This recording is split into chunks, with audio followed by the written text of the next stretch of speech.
El sol resplandecía sobre las tierras de Egipto, reflejando su brillo despiadado sobre las aguas del gran Nilo. El imperio era fuerte, sus templos se alzaban majestuosos y los faraones se consideraban dioses. Pero en medio de toda esta grandeza había un pueblo aplastado por el peso de la esclavitud. Los hebreos, antaño bienvenidos en la tierra de José, eran ahora meros siervos, doblando la espalda bajo el látigo egipcio. En este contexto de opresión vino Aarón al mundo. Su nacimiento no estuvo acompañado de ruidosas celebraciones ni de registros dorados como el de un príncipe egipcio. No, nació en el silencio de un pueblo que clamaba liberación, llevando en su sangre la herencia de los levitas, los que más tarde serían los guardianes de lo sagrado. Sus padres, Amram y Jocabed, eran muy conscientes de los riesgos de traer un niño al mundo en aquella época. Los egipcios ya recelaban del crecimiento del pueblo hebreo, temiendo que un día se hicieran demasiado fuertes. Echa un vistazo a más historias bíblicas llenas de emoción, suscribiéndote ahora al canal y activando la campana para recibir todas las notificaciones. Si te gusta el contenido, no dudes en apoyar nuestro trabajo con una donación, haciendo clic en el botón Muchas gracias. También puedes hacerte miembro del canal y disfrutar de ventajas exclusivas. Pero Aarón sobrevivió. Creció entre los suyos, compartiendo el peso de la esclavitud, escuchando los lamentos de los ancianos y los susurros de esperanza sobre un Dios que no había olvidado a su pueblo. Aprendió pronto el lenguaje del sufrimiento, pero también la fuerza de la resistencia. Y mientras su infancia se desarrollaba entre las polvorientas callejuelas de las aldeas hebreas, otro destino se trazaba para su hermano menor, Moisés. Moisés no creció a su lado. Fue arrancado de su realidad y arrojado al río, solo para ser rescatado y criado entre los palacios del faraón. Dos hermanos, dos vidas separadas por el destino, pero los hilos de la historia seguían tejiéndose. En algún momento, estos caminos tan diferentes tendrían que encontrarse porque Dios ya tenía algo reservado para ellos. El tiempo pasó y Aarón se convirtió en un hombre. Sus pies conocían cada rincón de la árida tierra de Egipto. Sus ojos habían visto las marcas de los látigos en las espaldas de sus hermanos, y sus oídos estaban acostumbrados a los lamentos de las madres que perdían a sus hijos por los decretos del faraón. Pero a pesar de todo el dolor, nunca dejó de creer en el Dios de sus antepasados, el Dios de Abraham, Isaac y Jacob, el Dios que había prometido liberar a su pueblo. Los años fueron duros, y Moisés era solo un recuerdo lejano. El hermano que le había sido arrebatado de niño, criado entre los egipcios, educado como un príncipe. El mismo hermano que un día huyó al desierto y nunca regresó. Tal vez estaba muerto, tal vez había olvidado de dónde venía. Aarón no lo sabía. Lo único que sabía era que los israelitas seguían allí, encadenados a la voluntad de un rey que se creía un dios. ¿Quieres profundizar en tu vida espiritual? Haga clic en el primer comentario y obtenga ahora su guía de ayuno y oración y transforme su vida espiritual. Descubra el poder del ayuno y la oración para experimentar una verdadera transformación. Entonces ocurrió algo. Como el viento antes de la tormenta, llegó la noticia. Moisés estaba vivo. Y lo que es más, iba a volver. Pero no como un fugitivo, ni como un príncipe arrepentido. Moisés regresaba como un hombre enviado por Dios mismo con una misión imposible: liberar a los hebreos de la esclavitud. Aarón oyó la voz de Dios que lo llamaba. No era una llamada cualquiera, era el destino que se estaba cumpliendo. Dios eligió a Moisés para dirigir, pero eligió a Aarón para hablar. Sería el portavoz de su hermano, el portavoz de aquel que había temblado ante el Señor en la zarza ardiente. Era un plan audaz, incluso aterrador. El faraón no era un hombre que se rindiera fácilmente. Pero cuando Dios decide actuar, ni el más grande de los reyes puede detenerlo. Así que Aarón salió al encuentro de Moisés. No sabía exactamente cómo iba a resultar todo, pero una cosa era cierta. Los días de servidumbre estaban contados y Egipto estaba a punto de presenciar lo imposible. Cuando Aarón se encontró con Moisés en el desierto, algo en su interior dio un vuelco. El tiempo había pasado. Las marcas del sol y la arena estaban en el rostro de su hermano, pero sus ojos tenían un fuego diferente. Moisés ya no era solo el niño hebreo criado como príncipe, ni el hombre que había huido despavorido tras matar a un egipcio. Había visto a Dios, había oído su voz, y ahora era portador de una orden divina: liberar a Israel de la esclavitud. Aarón escuchó cada palabra, y el peso de la llamada cayó sobre sus hombros. No era un guerrero, no era un estratega, pero Dios no buscaba la fuerza humana. Quería siervos que tuvieran el valor de obedecer, y Aarón, sin saber lo que le esperaba, decidió confiar. Los hermanos regresaron a Egipto, y lo primero que hicieron fue reunir a los ancianos de Israel. Aarón habló al pueblo, repitiendo exactamente lo que Dios había ordenado. Y como prueba de que no estaban solos, Moisés arrojó su bastón al suelo y éste se convirtió en una serpiente. Un escalofrío recorrió a la multitud. No se trataba de un simple discurso. Dios estaba allí. Pero si los hebreos estaban asombrados, el faraón no se dejó impresionar. Cuando los hermanos se presentaron ante el trono, Aarón alzó la voz y proclamó las palabras de Dios: «Deja ir a mi pueblo». El rey de Egipto se rió. ¿Quién era ese Dios para darle órdenes? En respuesta, Moisés ordenó a Aarón que arrojara su bastón al suelo. Una vez más, el trozo de madera se convirtió en una serpiente viviente, deslizándose por el frío suelo del palacio. Los magos del faraón hicieron lo mismo, pero la serpiente de Aarón devoró a todas las demás. Una advertencia, un anticipo de lo que estaba por venir. Pero el faraón endureció su corazón. No quiso liberar a los esclavos, no se inclinaría ante su Dios. Y entonces la mano del Señor comenzó a pesar fuertemente sobre Egipto. Todo Egipto tembló ante el poder de Dios. El Nilo, antes símbolo de vida, se convirtió en un río de sangre. Los egipcios trataron de cavar pozos para encontrar agua, pero todo lo que obtuvieron fue lodo y desesperación. Luego llegaron las ranas, miles de ellas, saltando por todas partes, invadiendo las casas, los templos, las propias camas del faraón. Y cuando el rey pidió brevemente clemencia, Aarón extendió la mano y las ranas murieron, dejando tras de sí un hedor insoportable. Pero el corazón del faraón no cedió. Dios no se detuvo. Del polvo de la tierra, Aarón levantó su vara y trajo piojos que cubrieron a hombres y animales. Los magos egipcios intentaron repetir la hazaña, pero fracasaron. «Este es el dedo de Dios», susurraron, aterrorizados. Pero el faraón se negó a escuchar. Entonces llegó la cuarta plaga, enjambres de moscas que zumbaban y atacaban sin descanso. Todo Egipto estaba siendo destruido ante los ojos de su rey, pero él se aferró a su orgullo. Fueron días y noches de terror. Las plagas mataron a los animales. Las úlceras cubrieron los cuerpos de los egipcios. Los truenos y el fuego descendieron del cielo en una tormenta que arrasó cosechas enteras. Aarón y Moisés se presentaron ante el faraón una y otra vez, llevando siempre el mismo mensaje: «Deja ir a mi pueblo». Y siempre recibían la misma respuesta: «No». Luego vinieron las langostas que devoraron todo lo que quedaba, y luego la oscuridad. 3 días de oscuridad, tan espesa que era imposible ver 1 centímetro delante de tu cara. Egipto, tierra de los dioses del sol, se sumió en la oscuridad como un pozo sin fin.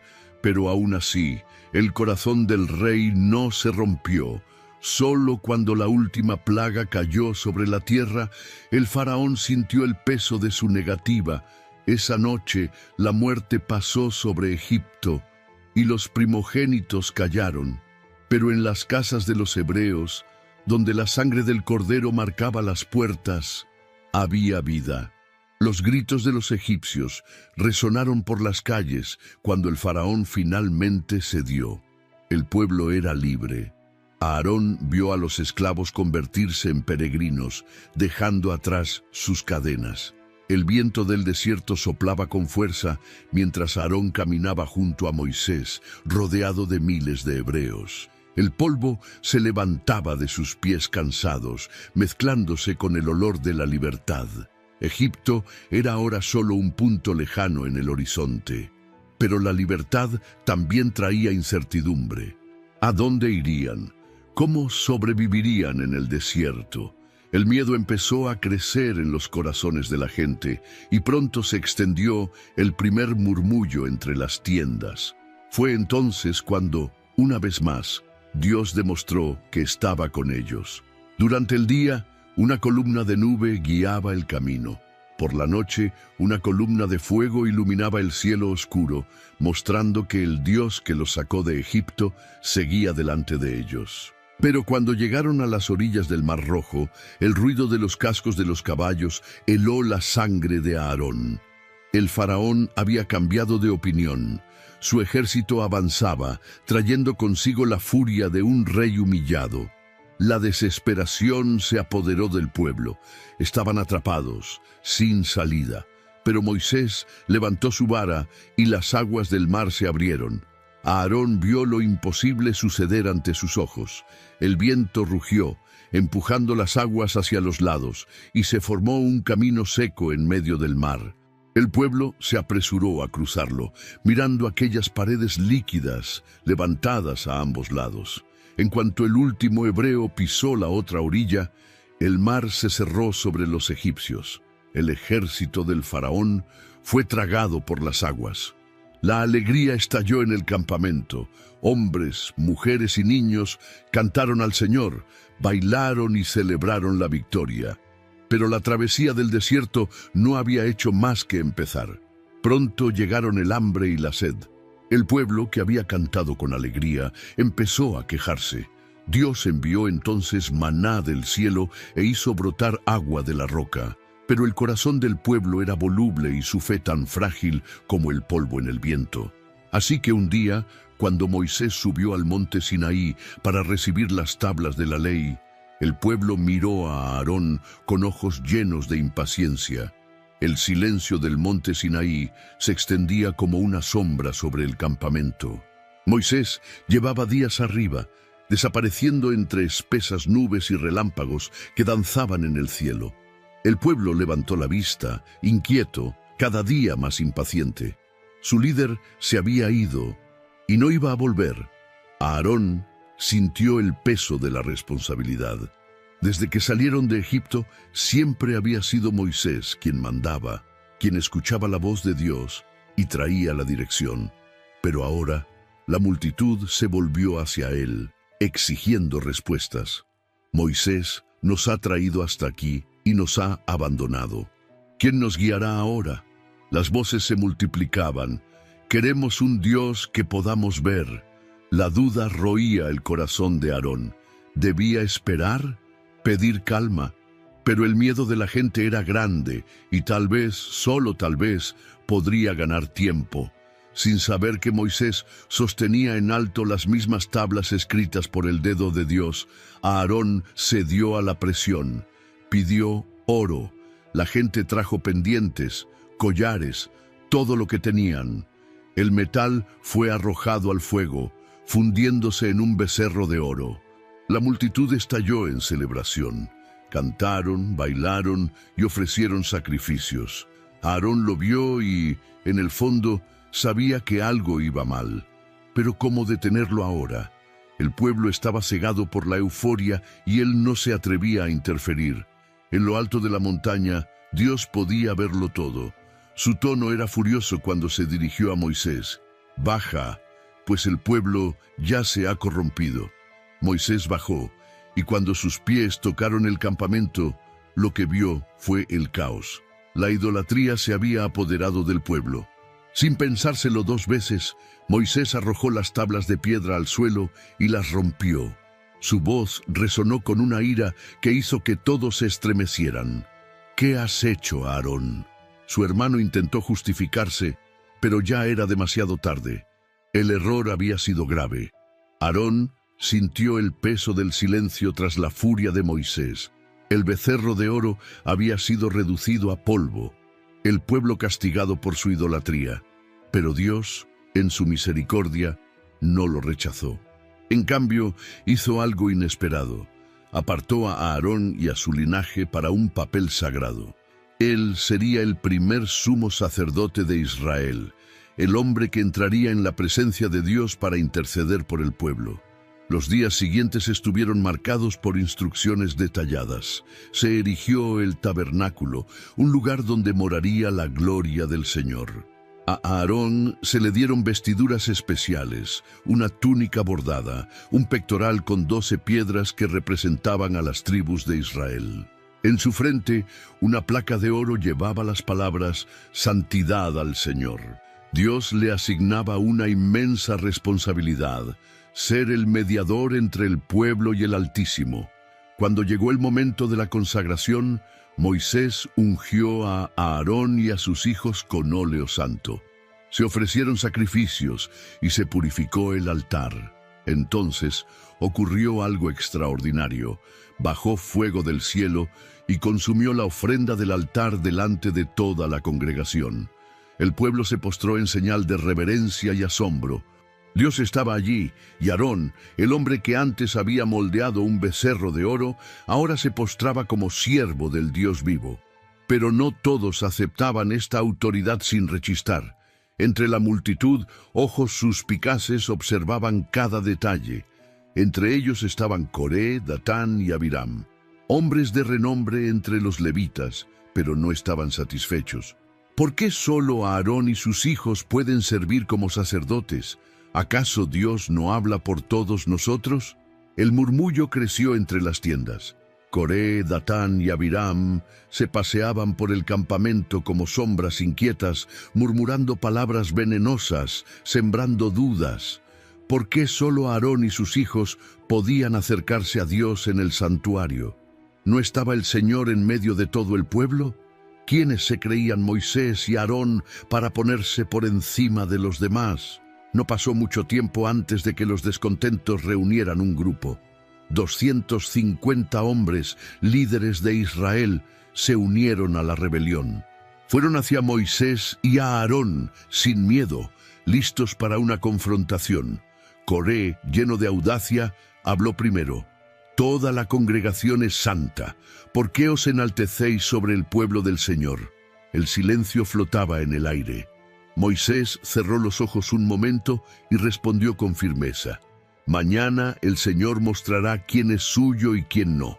Y así se lanzó el desafío. Los rebeldes debían traer incensarios y presentarlos ante Dios. Si Él los aceptaba, entonces tendrían razón. Si no, que el Señor mismo decida. Al día siguiente, los 250 hombres se reunieron frente al tabernáculo, cada uno con su incensario en la mano. Aarón, de pie junto a Moisés, observaba. Entonces descendió la gloria del Señor. Cesaron las murmuraciones. Moisés miró a la congregación y declaró: «Si estos hombres mueren de muerte natural, entonces Dios no me ha enviado. Pero si la tierra abre su boca y se los traga vivos, sabrán que han despreciado al Señor». Antes de que nadie pudiera reaccionar, se oyó un estruendo. El suelo se quebró y, en un abrir y cerrar de ojos, la tierra se tragó a Coré, Datán y Abiram, junto con sus familias. Los 250 hombres que sostenían incensarios fueron consumidos por el fuego que salió de la presencia de Dios. El campamento se llenó de temor, pero incluso después de un juicio tan terrible, el pueblo seguía sin aprender. Siguieron murmurando, y el Señor envió una plaga que comenzó a extenderse entre ellos. Sin dudarlo, Aarón tomó su incensario, corrió entre la multitud e intercedió. Dondequiera que iba, la plaga se detenía. Entre los vivos y los muertos, allí estaba Aarón, de pie como un verdadero sacerdote. Pero su viaje aún no había terminado. El desierto le pasó factura por sus errores y una elección equivocada pronto le costaría el derecho a ver la tierra prometida.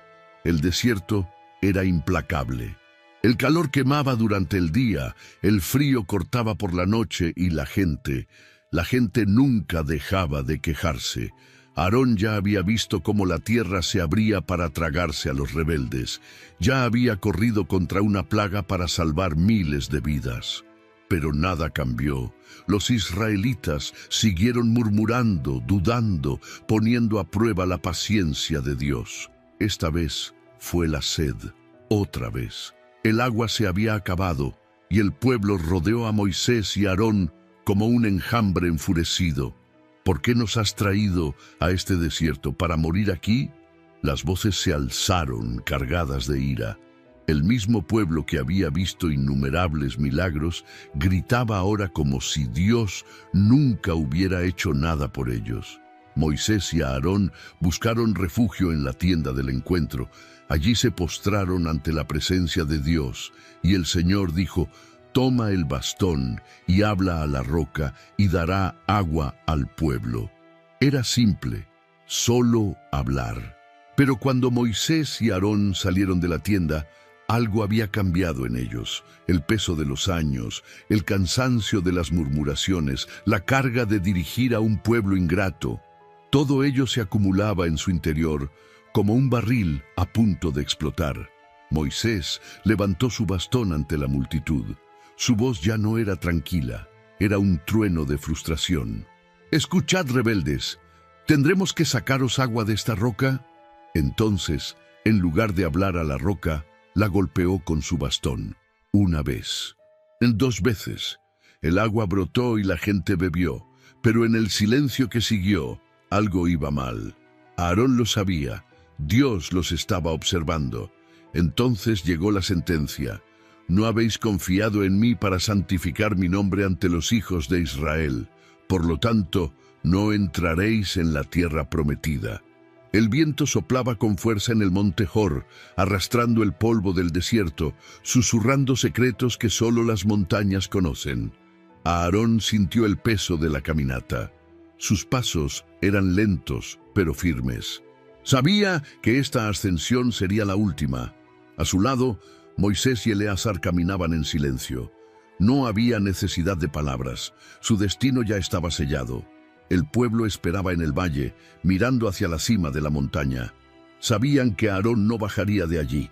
El sumo sacerdote, el que tantas veces había intercedido por ellos, el que se había interpuesto entre los vivos y los muertos cuando la plaga asoló el campamento, era llamado ahora para su último encuentro con Dios. Arriba, Moisés se quitó las vestiduras sacerdotales de Aarón con manos temblorosas. Cada pieza que se quitaba llevaba recuerdos de una llamada divina, de sacrificios ofrecidos en el tabernáculo, de días y noches sirviendo al Señor. Eleazar, su hijo, recibió las vestiduras, la herencia del sacerdocio. Aarón observaba todo con mirada serena. Su viaje había sido largo, lleno de errores y aciertos, pero ahora llegaba a su fin. Entonces, sin fanfarrias, tormentas ni signos grandiosos, Aarón se acostó y cerró los ojos. El hombre que una vez moldeó un becerro de oro, pero que también se convirtió en el primer sumo sacerdote de Israel, partió en silencio. Moisés y Eleazar lo enterraron allí, entre las rocas solitarias de la montaña. Cuando Moisés y Eleazar bajaron, el pueblo los estaba esperando. Y cuando vieron que Aarón ya no estaba con ellos, el llanto se extendió por todo el campamento. 30 días de luto cubrieron a Israel. El que tantas veces había intercedido por ellos, ahora descansaba. El campamento siguió adelante, pero algo era diferente. Aarón ya no estaba con ellos. La ausencia del sumo sacerdote se sentía a cada paso en el desierto, en cada sacrificio ofrecido en el tabernáculo. Cada vez que alguien miraba a Eleazar vistiendo las ropas que una vez habían pertenecido a su padre. El pueblo murmuraba menos, el luto aún flotaba en el aire. Y Moisés, aunque estaba acostumbrado a perder tantas cosas por el camino, sentía el peso de la despedida en el pecho. Pero la historia de Aarón no terminó en el monte Hor. Su nombre resonó en todas las generaciones posteriores. Su sacerdocio no se borró con su muerte, sino que se convirtió en una herencia eterna para el pueblo de Israel. Fue el puente entre el cielo y la tierra, un intercesor que, a pesar de sus defectos, se presentó ante Dios en nombre de su pueblo. Y quizás ahí radique su mayor lección. Aarón no era un hombre perfecto, falló, cedió a la presión, moldeó un becerro de oro cuando debería haber esperado, golpeó la roca cuando debería haberse limitado a hablar. Pero Dios, en su misericordia, no lo descartó. Al contrario, lo llamó a un propósito aún mayor. Esto nos enseña que nuestros errores no tienen por qué ser el final de nuestra historia. Dios ve más allá de nuestros fracasos y nos invita a seguir adelante, a levantarnos, a cumplir la llamada que tiene para nosotros. También aprendemos que asumir la responsabilidad de servir a Dios no significa ser infalible, sino ser fiel. Aarón intercedió, corrió entre la vida y la muerte, se interpuso por el pueblo, incluso cuando dudaban de él. Nos muestra que a veces Dios nos pone en posiciones que no buscamos, pero que debemos aceptar, porque nuestro propósito no está en lo que queremos, sino en lo que Él quiere hacer a través de nosotros. Y así Aarón se convirtió en algo más que un nombre en la historia. Se convirtió en un símbolo de redención, de debilidad transformada en servicio, de un hombre corriente que, entre errores y aciertos, tuvo el privilegio de caminar ante el Dios vivo y enseñar a generaciones sobre la fe, la obediencia y la misericordia. Si te gustó la historia de Aarón y quieres continuar siguiendo otras historias de fe y superación, no dejes de darle like a este video y compartirlo con tus seres queridos. Y por supuesto, suscríbete al canal para no perderte ningún contenido nuevo. Juntos, exploremos más lecciones poderosas de la Biblia.